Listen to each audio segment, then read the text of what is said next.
창세기 50장 15절로 21절 말씀. 자, 시작. 요셉의 형제들이 그들의 아버지가 죽었음을 보고 말하되 요셉이 혹시 우리를 미워하여 우리가 그에게 행한 모든 악을 다 갚지나 아니할까 하고 요셉에게 말을 전하여 이르되 당신의 아버지가 돌아가시기 전에 명령하여 이르기를 너희는 이같이 요셉에게 이르라 내 형들이 네게 악을 행하였을지라도 이제 바라건대 그들의 허물과 죄를 용서하라 하셨나니 당신 아버지의 하나님의 종들인 우리 죄를 이제 용서하소서 하매 요셉이 그들이 그에게 하는 말을 들을 때에 울었더라. 그의 형들이 또 친히 와서 요셉의 앞에 엎드려 이르되 우리는 당신의 종들이니이다.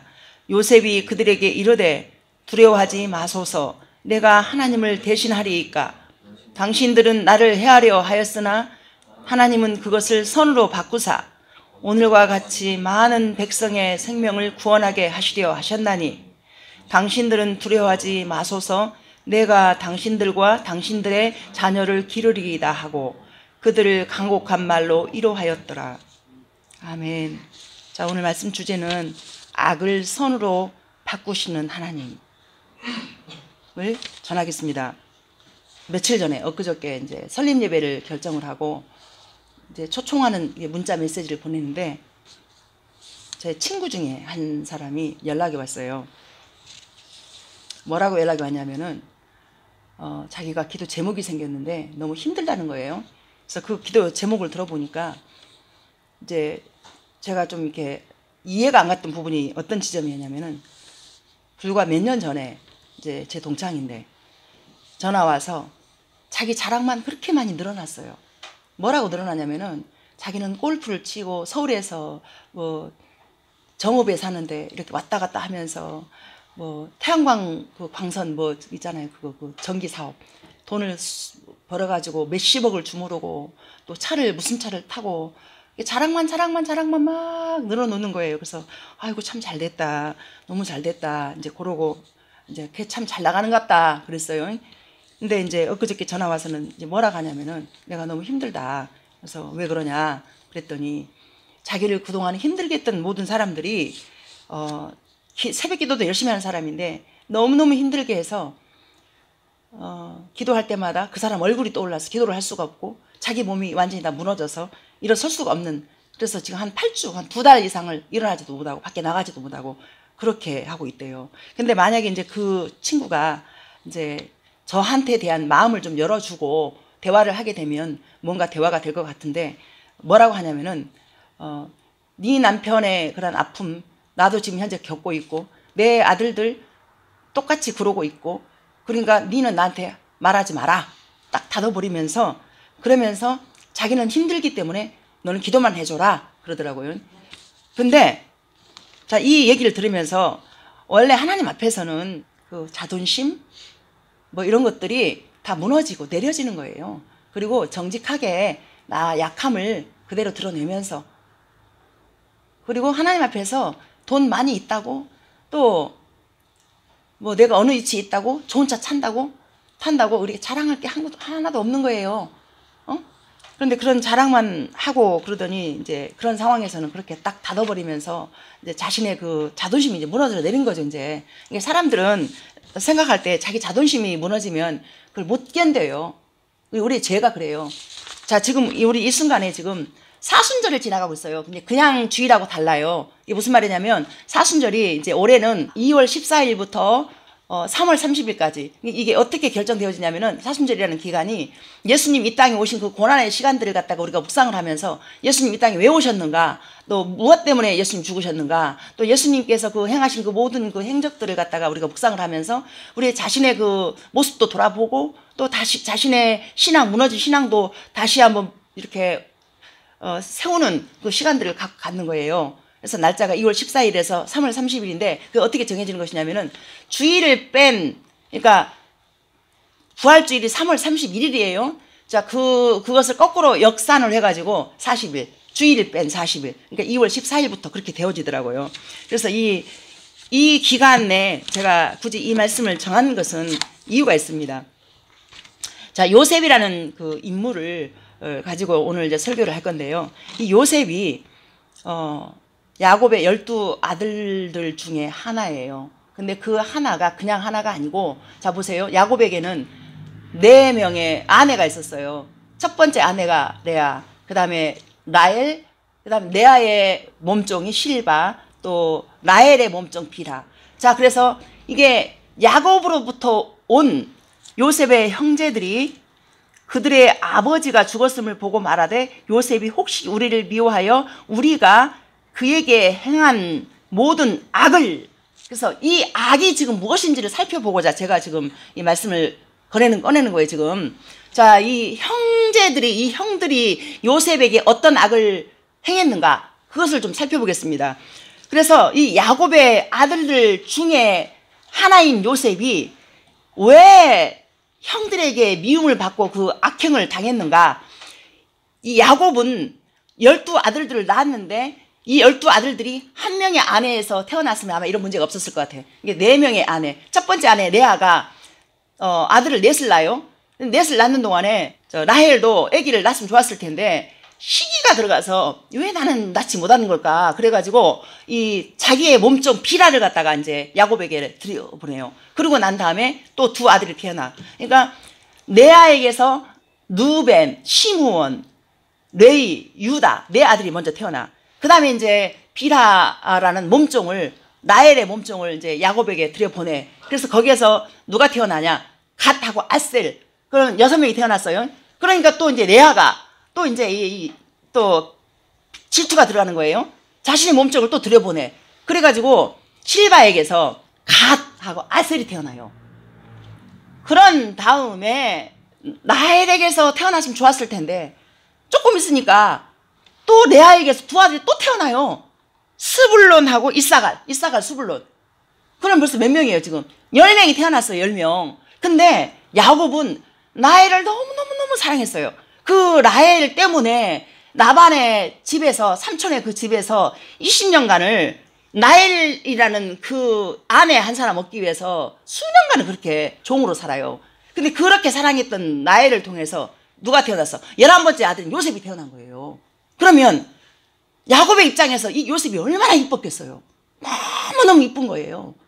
그래가지고 이 야곱이 이 요셉을 갖다가 어떤 식으로 이렇게 편애를 했냐면은, 그 다른 사람들은 그냥 보통 일반 옷을 입히는데 요셉에게만 채색 옷을 입히고, 그리고 그 몸종들 애들 무리 안에서 같이 있을 때 이 애가 이제 한마디로 기고만장한 거지. 그냥 아빠가 자기를 이뻐하니까. 그래가지고 형들이 막 무슨 잘못을 하면은 아빠한테 가가지고 막 고해 바치고, 그러니까 이 형들이 막 안 그래도 그냥 채색 옷을 입혀서 그냥 편애하는 그 자체부터 해가지고 그냥 너무너무너무 그냥 이 형 안에 시기와 미움이 가득 들어가 있는 이 상황이에요. 이제 거기다가 이제 또 요셉이 사랑을 받을 수밖에 없는 근거가 또 어디 있냐면은, 이 라반의 집에서 20년을 살고 이제 이렇게 야반도주를 하다가 이제 그 가장 야곱이 사랑했던 라헬이 동생 베냐민을 낳다가 죽습니다.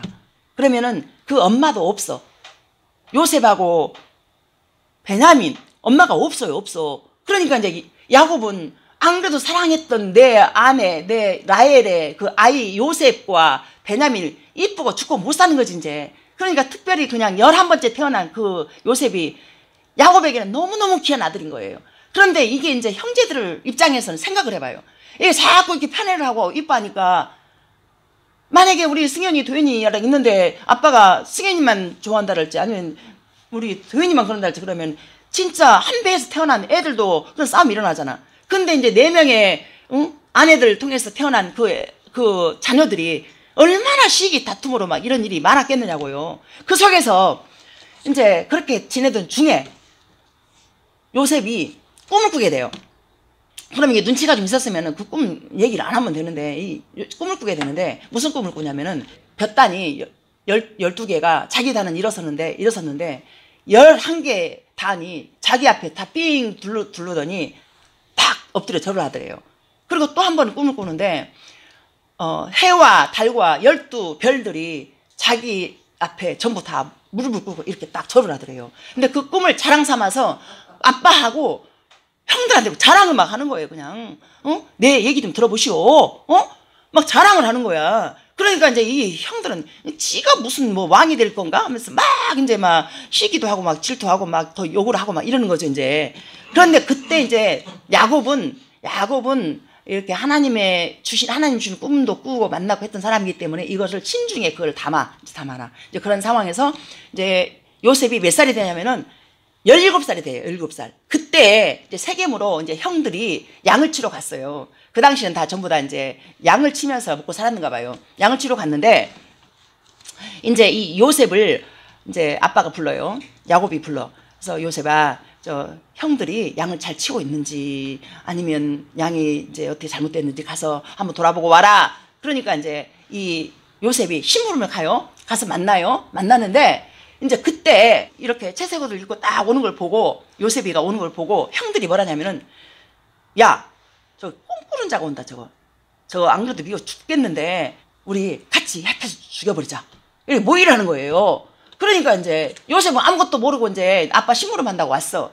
그래가지고 요것들을 갖다가 이제 죽이려고 하는데 그때 루벤이가 우리 피를 묻히지 말자. 그러면 안 된다. 그래가지고 마침 구덩이에 있어가지고 거기다 집어넣어요. 애를 갖다 거기다 가둬버렸어. 17살짜리 애를 가뒀는데 그때 이제 마침 그 애굽으로 가는 그 상인들이 지나가. 그러니까 이제 죽이려고 했던 그 마음을 갖다 유다가 다시 뭐라냐면 우리 피 묻히지 말고 저 아이를 저 끄집어내서 차라리 팔자. 해가지고 어떻게 애굽으로 팔려가는 거예요. 이제 요셉이 팔려가가지고 거기에서 누구를 만나냐? 바로의 시위대장 보디발. 그 집으로 팔려간 거예요. 그 집에서 집사 같은 일을 하는데 자, 창세기 39장 2절 보세요. 거기에 팔려간 그 상황인데 자, 2절 3절 한번 우리 같이 읽어봐요. 시작. 여호와께서 요셉과 함께 하심으로 그가 형통한 자가 되어 그의 주인 애굽 사람의 집에 있으니 그의 주인이 여호와께서 그와 함께 하심을 보며 또 여호와께서 그의 범사에 형통하게 하심을 보았더라.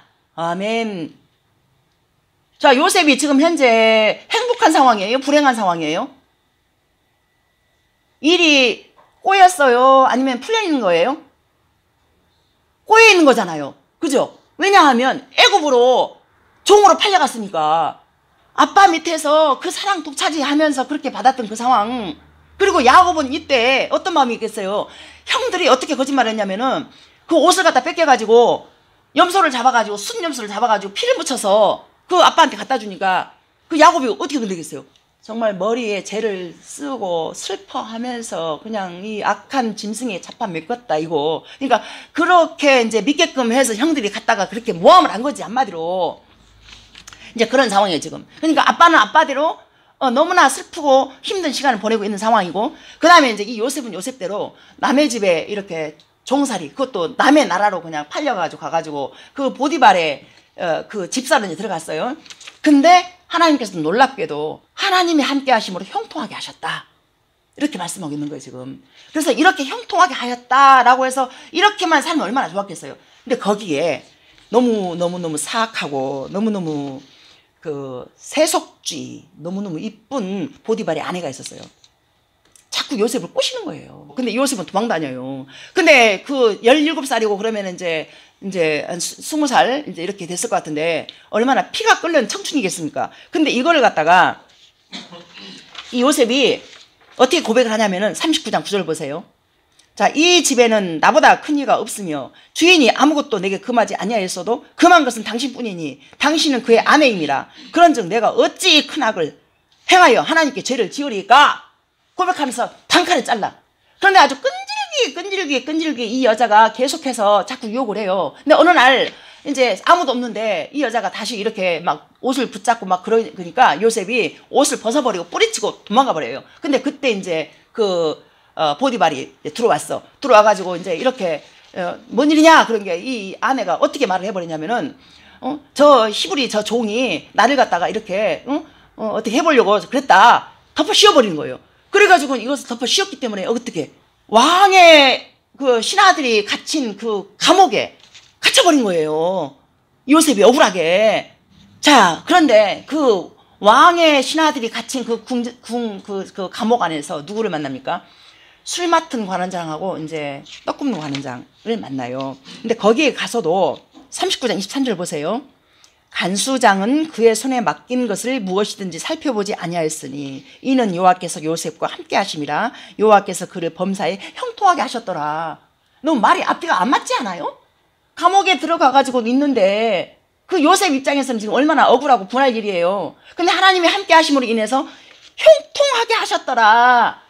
그래가지고 이제 술 맡은 관원장하고 이제 떡 굽는 관원장을 만나는데 이들이 또 꿈을 꾸어. 꿈을 꾸는데 이 꿈을 요셉이 이제 기가 막히게 이제 풀이를 해줘요. 그래가지고 이들이 이제 풀려나요. 풀려났는데 이제 해몽한 대로 술 맡은 관원장은 복직이 되고 떡 굽는 관원장은 이제 죽게 돼요. 그래서 술 맡은 관원장을 보낼 때 요셉이 뭐라고 하냐면은 40장 23절. 술 맡은 관원장이 요셉을 기억하지 못하고 그를 잊어버렸더라. 이게 술 맡은 관원장에게 요셉이 나갈 때 뭐라고 말을 했냐면은 나가서 저 바로왕에게 나를 기억하사 나는 이런 죄를 짓지 않는 사람이라고 꼭 말해줘서 나를 좀 꺼내달라고 얘기했는데 이 술 맡은 관원장이 까마득 잊어버린 거예요. 자, 2년이 흘러간 거예요. 2년이. 자, 그런데 바로가 이게 거기에 이제 애굽의 왕이 바로가 이제 꿈을 꿔요. 꿈을 꾸는데 어떤 꿈을 꾸냐면은 살찐 소 7마리가 이제 한가롭게 이제 막 살찌고 그냥 아주 이제 살쪘으니까 이렇게 막 빛도 나고 하겠죠. 이제 그 소가 풀을 뜯고 있는데 파리한 7마리 소가 나타나가지고 그 소를 잡아먹어버린 거예요. 그리고 또 다시 꿈을 꿨는데 이제 2가지 꿈을 꿨는데 첫 번째 꿈이었고 두 번째 꿈이 무슨 꿈이냐면은 그 벼 이삭 같은 그 이삭이 아주 풍성한 이삭이 7개가 또 열려 있어요. 근데 동풍에 말라버린 또 아주 말라버린 말라깽이 그 잎펄이 열매 7개가 또 달렸어. 근데 그게 또 그걸 잡아먹어버린 거예요. 그래가지고 그 애굽에 그 술객들이나 많은 사람 불러가지고 이 꿈이 도대체 무슨 꿈이냐라고 물어보는데 풀이를 해주를 못해. 아무리 물어봐도 몰라. 그러다가 그때 이제 술 맡은 관원장이 맞아. 감옥에서 내가 꿈을 꿨을 때 그 히브리 청년 그 요셉이라는 애가 이걸 했다라고 이제 바로에게 이제 이렇게 고하는 거예요. 그때 이제 바로가 데려오라고 했겠죠. 하고 바로 앞에 이제 섭니다. 바로 앞에 서가지고 이제 바로가 그 꿈을 이제 물어보니까 이제 요셉이 해몽을 해요. 이제 어떻게 해몽을 하냐면은 왕이시여 이것은 제가 저한테서 지혜가 있는 것이 아니고 하나님이 나와 함께 하심으로 하나님이 지혜입니다라고 얘기를 하면서 그 꿈 해몽을 갖다 얘기를 해요. 앞으로 7년 동안 아주 풍성한 그 풍년이 들 거예요. 근데 그 풍년이 7년 동안 있는데 그 7년 이후에 또 7년 동안 큰 기근이 옵니다. 그래서 이것을 이제 지혜롭게 잘해서 이걸 잘해야만이 이제 애굽뿐만이 아니라 이제 많은 사람들이 이 풍년과 말이 우리가 7년이고 말이 7년이지 풍년 7년 기근 7년 이게 14년이 도합 이거를 갖다가 이렇게 한번 생각을 해봐요. 계산을 해봐요. 이거를 7년 동안 해서 풍년 됐을 때 풍성하게 먹지만은 또 기근일 때 그거 먹을 게 없어지잖아요. 근데 이거를 지혜롭게 잘해야 돼. 근데 요셉의 지혜에서는 결코 나올 수 없는 그 지혜가 하나님이 지혜를 주심으로 인해서 이 요셉이 지혜롭게 이것을 갖다가 이제 잘 풀어갑니다. 그걸 보고 이제 바로가 이제 뭐라고 말하냐면은 보세요. 근데 그때 나이를 볼게요. 요셉이 애굽왕 바로 앞에 설 때 30세. 그가 바로 앞에 떠나 애굽 온 땅을 순찰하니 총리로 세워진 거예요. 총리로. 자, 지금 요셉이 바로 앞에 설 30세라고 했어. 30세. 그러면은 아까 요셉 몇 살이라고 했어요? 17세라고 그랬죠. 17세. 그럼 17세에서 13년이 지나간 그 시절 동안에 내가 보니까 종살이 하다가 감옥살이 하다가 그러면서 바로 앞에 설 때 그때 13년이 지나간 거 13년이. 그러니까 우리의 고난들이 우리가 이해할 수 없는 고난을 당하잖아요. 근데 요셉은 분명히 고난을 당했어. 억울한 옥살이도 하고 억울하게 살았단 말입니다. 왜? 누구 때문에? 형들 때문에. 형들이 자기를 팔아버려갖고. 그러니까 근원적으로 살피어서 깊이 들어가면 야곱 때문이지. 그런데 그 야곱은 야곱대로 그 너무나 귀한 아들을 잃고 얼마나 지금 슬퍼하면서 있겠어요. 이제 그런 가운데 이제 기근이 이제 풍년이 오고 그리고 기근이 왔어. 이 요셉이 이제 42장 18절에 보면 사흘 만에 요셉이 그들에게 이르되 나는 하나님을 경외하는 너희는 이같이 하여 생명을 보존하라. 그러니까 이게 무슨 말이냐면 야곱이 기거하는 그곳에서 기근이 왔겠죠. 그래가지고 이제 어떻게 해요? 결국에는 이제 요셉이 있는 곳으로 온 거예요. 근데 요셉이 있는 곳으로 이제 이 형들, 그러니까 베냐민 빼고 왔으니까 10명이겠죠. 요셉한테 왔을 때 형들은 몰라봤어요. 요셉이라고 꿈에 생각지도 못했어요. 요셉이 알고서도 그거를 모른 척하고 형들이 아닌 것처럼 하면서 이제 형들을 시험을 해요. 두 가지 시험을. 그러면서 너희들은 정탐꾼이다. 너희들은 우리를 정탐하러 왔다. 그러니까 막 이 형들이 아니라고 그러고 이제 그러면서 어떻게 해서 이제 이걸 이제 가지고 이제 저 야곱한테로 가요. 이제 받아가지고 야곱한테로 갔어요. 갔는데 이제 또 무슨 시험을 하냐면은 요셉의 입장에서는 자기가 그만큼 형들에게 당했기 때문에 이 형들의 마음이 어떻게 바뀌었을까라는 시험대에 있는 것이죠. 그러면서 이제 베냐민을 데려오지 않으면은 내가 이 양식을 주지 않겠다. 그러면서 이 시몬이라는 그 형을 하나를 이제 이렇게 볼모로 잡아놓고 그리고 간 거예요. 근데 이 야곱이 베냐민을 놓지를 않아요. 왜냐하면 요셉이 죽고 없는데 베냐민마저 죽어버리면 나는 아무것도 아니다 하면서 그냥 놓지를 않아. 그런데 이제 양식 가져간 걸 다 먹고 이제 다 떨어졌어. 떨어졌기 때문에 이제 어떻게 결국 갈 수밖에 없잖아요. 그래서 이제 베냐민을 낳았어요. 데리고 왔어요. 그리고 나서 대연을 배설을 하고 이제 같이 이렇게 함께하는 가운데 그러면서 자기의 정체를 얘기를 하면서 그렇게 말하는 거예요. 자, 그러면서 당신들이 나를 이곳에 팔았다고 해서 근심하지 마소서, 한탄하지 마소서. 하나님의 생명을 구원하시려고 나를 당신들보다 먼저 보내셨나이다. 이 땅에 2년 동안 흉년이 들었으니 아직 5년은 팥가리도 못하고 추수도 못할지라. 지금 이제 아버지랑 이제 형제들이 이제 오게끔 다 조치를 취해놓은 상황이에요. 그리고 형들한테. 자, 그러면 이 땅이 2년 동안 흉년이 들었으나 아직 5년은 팥가리도 못하고 추수도 못할지라. 몇 년 지나간 거예요? 자, 풍년 7년 지나가고 지금 기근 2년째 5년이 남았잖아요. 그럼 요셉의 나이가 몇 살이에요?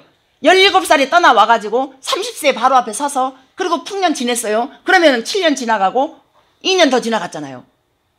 풍년 7년 2년 지나갔잖아요. 39살이 된 거예요. 아버지와 형들을 만났을 때 39살이 된 거예요. 그래서 형은 악행을 한 상태에서 이 요셉을 바라보니 두려움밖에 없는 거예요. 지금 현재 마음이 계속 두려워요. 계속 왔어도 두려워. 자기가 한 악행이 있기 때문에. 그러니까 이 죄라는 것은 우리 안에 두려움을 주는 거예요. 하나님이 주시는 마음 평안이 우리에게. 그래서 이 죄가 죄의 본질상 진노의 자녀라고 하잖아 지금. 근데 우리 예수님 믿음으로 인해서 하나님의 자녀가 되어서 빛이 우리 안에 들어오면 죄를 인정하게 되고 그 죄의 길에서도 하나님이 내 안에 있기 때문에 그 죄의 길에서 서지 않고 오만한 자리에 앉지 않고 악한 자의 꾀를 쫓지 않고 예배의 자리에, 찬양의 자리에, 말씀의 자리에 있는 거예요. 근데 우리가 계속해서 말씀의 자리, 예배의 자리, 찬양의 자리에 있을 수 없잖아요. 우리가 세상에 있기 때문에 세상 속에 살 수밖에 없잖아요. 그럼 이게 어쩌란 말이냐? 지금 우리 승현이 이제 표정이 그래 지금. 응? 그럼 세상 어떻게 살란 말이냐? 그죠? 사는 방법이 있어요. 무슨 말이냐면은 우리가 어차피 세상 속에 살 수밖에 없으나 우리 인식 자체가 인식이 맞아. 난 하나님의 사람이지. 세상 속에서 어떻게 빛으로 사는 거예요. 우리 생각은 항상 하나님과 소통이 되는 거예요. 그래서 우리가 나쁜 짓을 할래도 할 수가 없는 거예요. 하나님 지켜보고 있으니까. 그 인식을 하고 살라는 거예요. 그래서 이 땅의 성공은 감옥에 들어가고 진짜 종살이를 하고 해도 하나님이 함께 하시니까 형통하였더라 그러잖아요. 이게 참 이게 성공이라고 봐요. 근데 요셉은 그 당시는 분명히 몰랐을 거예요. 그러나 우리가 뒤돌아봤을 때 이게 제 인생을 바라봐도 저 남편을 만나갖고 내가 힘들고 어려웠지만 지금 40년 됐고 은혜 받은 지 24년째 됐지만 뒤돌아보니까 하나님께서 나에게 말씀하시는 것은 아 감사밖에 없구나. 그게 바로 하나님의 사람인 거예요. 그래서 요셉도 동일하게 그런 은혜를 입었기 때문에 하나님의 관점으로 바라보면서 아 내가 이 자리에 온 것이 내가 그냥 온 것이 아니고 하나님께서 당신들을 살리려고 나뿐만이 아니라 어떻게 해요? 애굽 사람도 살리고 자기 형제도 살리고 다 살렸어. 그래가지고 어떻게 했어? 야곱이 70명의 식소들을 데리고 이제 건너왔어요. 건너와가지고 어떻게 해요? 야곱이 130살에 왔어요. 야곱 이제 바로가 나이를 물어봤을 때 130년을 세월 동안에 험난한 세상을 살았습니다. 그렇게 고백을 하면서 나중에 죽을 때는 이제 147세, 17년을 살고 죽었으니까 147세에 죽습니다. 그리고 난 다음에 이제 어느 정도로 이제 애굽에서 이 높였냐면은 사람이 죽잖아요. 그러면은 그 염하고 뭐 하잖아요. 40일 동안 그걸 갖다 향 재료를 바르고 그러면서 70일을 애곡을 해요. 그 정도로 요셉에 대한 그 위치와 그 요셉에 대한 그 예우가 그 아버지에게 그만큼 이렇게 이제 높여준 거예요, 이제. 자, 그래서 이제 야곱이 이제 다 유언을 하고 죽었어. 죽은 다음에 이제 형들의 마음 안에 이제 아빠가 죽었잖아요. 그렇기 때문에 이제 그 자기의 아기 이제 아버지가 죽었기 때문에 이제 큰일 났다. 이제 그러면서 이 말씀이 지금 이제 그렇게 하고 다시 한번 읽어봐요. 이제 50장 15절에서 18절까지. 자, 그 배경을 들었잖아요. 그러니까 다시 한번 읽어봐봐요. 자, 시작. 요셉의 형제들이 그들의 아버지가 죽었음을 보고 말하되 요셉이 혹시 우리를 미워하여 우리가 그에게 행한 모든 악을 다 갚지는 아니할까 하고 요셉에게 말을 전하여 이르되 당신의 아버지가 돌아가시기 전에 명령하여 이르기를 너희는 이같이 요셉에게 이르라 내 형들이 내게 악을 행하였을지라도 이제 바라건대 그들의 허물과 죄를 용서하라 하셨나니 당신 아버지의 하나님의 종들인 우리 죄를 이제 용서하소서 하매 요셉이 그들이 그에게 하는 말을 들을 때에 울었더라. 자, 지금까지 설명한 걸 듣고 이 말씀 보니까 어때요? 그 내용이 떠오르면서 연결되어지죠. 지금 그런 야곱이 죽고 요셉의 마음은 제가 볼 때 그 자기를 금지오겹 사랑했던 아버지가 죽었으니까 마음에 슬픔밖에 없을 것 같아. 그런데 이 형제들은 그 슬픔도 있었겠지만은 그 슬픔보다 아이고 큰일 났다. 이제 우리 아빠가 돌아가셨는데 아버지가 돌아가셨는데 이 요셉이 자기가 한 악행도 있기 때문에 요셉이 우리들을 어떻게 하면 어떻게 하나 이제 그러면서 이제 아버지가 이런 말을 했는지 안 했는지 모르지만은 그렇게 하고 있는 거예요. 자, 그런데 요셉의 대답 한번 보세요.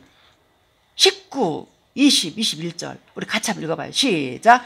요셉이 그들에게 이르되 두려워하지 마소서 내가 하나님을 대신하리까 당신들은 나를 해하려 하였으나 하나님은 그것을 선으로 바꾸사 오늘과 같이 많은 백성의 생명을 구원하게 하시려 하셨나니 당신들은 두려워하지 마소서 내가 당신들과 당신들의 자녀를 기르리이다 하고 그들을 간곡한 말로 위로하였더라. 아멘. 자, 우리가 고난과 어려움 또 억울함을 만났을 때 하나님의 눈과 관점으로 해석하는 그 능력이 우리에게 있어야 됩니다. 근데 우리가 그게 없어요. 그래서 기도를 하잖아요. 그럼 기도를 하면은 그 해석할 수 있는, 그래서 이 땅에 있는 동안에 그러니까 그 처음에 아까 제가 서두에서 말했던 그 친구가 이렇게 고난의 이라는 아픔이 왔을 때 새벽기도 하고 뭐를 하고 했을 때 이게 그 고난이 이 때문에 이렇게 해서 이렇게 됐구나 라는 것이 해석이 되어져야만이 우리 인생이 그 자체가 형통입니다. 이 땅에 있는 동안에 고난이 따라올 수밖에 없어요. 그러니까 우리가 형통한 길만 걸어가면 얼마나 좋아요. 고난이 있을 수밖에 없어요. 내일 일을 예측할 수 없는 삶이 늘 펼쳐져 있어. 근데 그러나 하나님을 믿는다는 것은 그 손바닥 안에서 하나님이 이렇게 이런 악을 선으로 바꿔주신 그 하나님이 우리 아버지란 말입니다. 그 하나님 우리가 받아들여서 그 믿음으로 살아가는 그것이 우리 인생 가운데 이것이 얼마나 큰 축복이고 감사인지. 그래서 그 하나님을 우리가 매일 무슨 새벽기도 하고 철학기도 하고 막 그러지는 못해도 우리의 삶 속에서 계속해서 예수님의 이름을 부르고 기도하면서 하나님의 일하심을 기대하면서 그렇게 살아갑시다. 아멘입니까? 아멘. 지금 저기 우리가 사순절 기간 이제 들어가는 이 시점에서 이제 부활주의를 앞두고 있어요. 몇 주 이제 앞두고 있어요. 그래서 이제 그 모든 상황들을 다시 한번 우리 앞에 놓여진 십자가의 도를 또 예수님의 그 죽으심을 우리가 묵상을 하면서 놓치지 말고 그 은혜 안에 있기를 간절히 소원합니다. 아멘. 아멘. 자, 기도합니다. 자, 하나님 아버지 감사합니다. 맞습니다. 죄의 결과는 두려움을 갖다 주고 죄의 본질은 바로 진노의 자녀이며 또 허물과 죄로 죽어 살 수밖에 없는, 그래서 우리가 어려움을 만나고 고통을 만났을 때 나를 보기보다는 상황을 바라보면서 또 상대에 대한 비판과 내 자신의 죄는 보지 못하고 살 때가 너무나 많습니다. 하나님, 우리가 사순절 기간을 보내는 이 시점에서 다시 한번 각자 자신들의 모습을 돌아보며 우리의 악이 어떤 것인지, 죄가 어떤 것인지, 그래서 왜 우리가 예수님이 필요한지, 우리 요셉의 이 생애를 바라보면서도 하나님 아버지요, 이 감옥에 들어갔을 때도 또 어떤 모략을 당하든지 그렇게 하나님을 떠나지 않고 하나님의 관점으로 해석해냈던 요셉처럼 우리 성도님들 모두가 다 그 해석의 능력이 있게 하시고 또 감사의 눈이 열어지게 도와주셔서 악을 선으로 바꾸시는 그 하나님이 나의 하나님이 되게 하소서, 우리 모두의 하나님이 되게 하소서. 감사합니다. 그리고 이 시간에도 그냥 오지 않고 하나님 앞에 드려진 그 예물을 들고 왔습니다. 지금 정말 모두가 다 힘겹고 어려운 세상을 살아가는 이때에 드려진 이 물질이 하나님 그 손길을 기억하셔서 부디 먼저는 신앙의 회복이 있게 도와주시고 구원의 은총이 임하여서 무엇을 하든지 항상 예수님의 이름을 부르며 힘겹고 어려울 때마다 실망 낙심보다 늘 예수님의 이름 때문에 일어나는, 그래서 믿음이 하나님을 기쁘시게 한다고 그랬습니다. 기쁘시게 하는 그 믿음을 가지고 살아내는 우리 모든 성도님들이 다 될 수 있도록 축복하시고, 또 그의 손길들이 헛되지 않도록 도와주시며 그 물질 쓰임받는 그곳에 하나님의 생명이 흘러가게 도와주시고 하나님의 이름이 높아지게 도와주시고 또 하나님께 영광 돌릴 수 있는 새벽예술교회로 또 부흥 발전해 갈 수 있도록 축복하소서. 감사드리며 예수님의 이름으로 기도합니다. 아멘.